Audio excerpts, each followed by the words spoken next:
హైదరాబాద్ లోని మాసప్ ట్యాంక్ లోని I&PR office లో మహిళా జర్నలిస్టులకు ఉచిత వైద్య శిబిరం ఏర్పాటు చేశారు.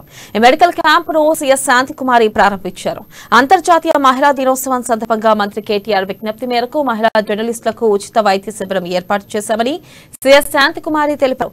ఇంట్లో అందరి గురించి పట్టించుకునే మహిళలు వారి ఆరోగ్యంపై మరీ తీవ్రంగా ఉంటే తప్ప శ్రద్ధ పెట్టరన్నారు. అందుకే 35 ఏళ్ల తర్వాత ఖచ్చితంగా మహిళలు జనరల్ హెల్త్ చెకప్లు చేయించుకోవాలని సీఎస్ సూచించారు. ఇక జర్నలిస్టులు సవాళ్లతో కూడిన ఉద్యోగాలు చేస్తారన్న ఆమె వారి కోసమే ఈ క్యాంపు ఏర్పాటు చేశామని స్పష్టం చేశారు.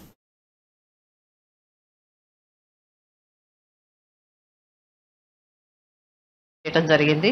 ఈ క్యాంప్ లో ఏం చేస్తారు, ఈ క్యాంప్ లో మహిళా జర్నలిస్ట్ ఏ విధంగా బెనిఫిట్ పొందవచ్చు అన్నది ఇప్పుడు కమిషనర్ ఫ్యామిలీ వెల్ఫేర్ వివరంగా మీ అందరికీ కూడా చెప్పడం జరిగింది. దీనికి నేపథ్యం ఏమిటంటే మహిళలు జనరల్ గా వాళ్ళ ఆరోగ్యం గురించి చాలా నెగ్లెక్ట్ చేస్తారు. ఇంట్లో అందరి గురించి పట్టించుకునే వాళ్ళు వాళ్ళకి ఏదైనా కూడా చాలా భరించలేని పరిస్థితికి వస్తేనే కంటి పరీక్ష చేయించుకోవడమో, పంటి పరీక్ష చేయించుకోవడమో, బ్లడ్ టెస్ట్ చేయించుకోవడమో లేదా ఇంకేదైనా స్క్రీనింగ్ కి వెళ్లడమో చేస్తూ ఉంటారు. అంతేగాని 35 ఇయర్స్ తర్వాత ఎవరైతే రొటీన్ గా మాస్టర్ హెల్త్ చెకప్ చేయించుకోవాలో దానికి సంబంధించి బహుశా ప్రతి మహిళ కూడా ఇంట్లో వాళ్ళ మగవాళ్ళని ప్రోత్సహించి దానికి పంపిస్తూ ఉండొచ్చు, కానీ వాళ్ళకి బీపీ ఉన్నదా, వాళ్ళకి షుగర్ ఉన్నదా అన్నది పట్టించుకోరు. సో ఇటువంటి నేపథ్యంలో ఈ జర్నలిస్టులు చాలా సవాళ్లతో కూడిన ఉద్యోగాలు చేస్తుంటారు కాబట్టి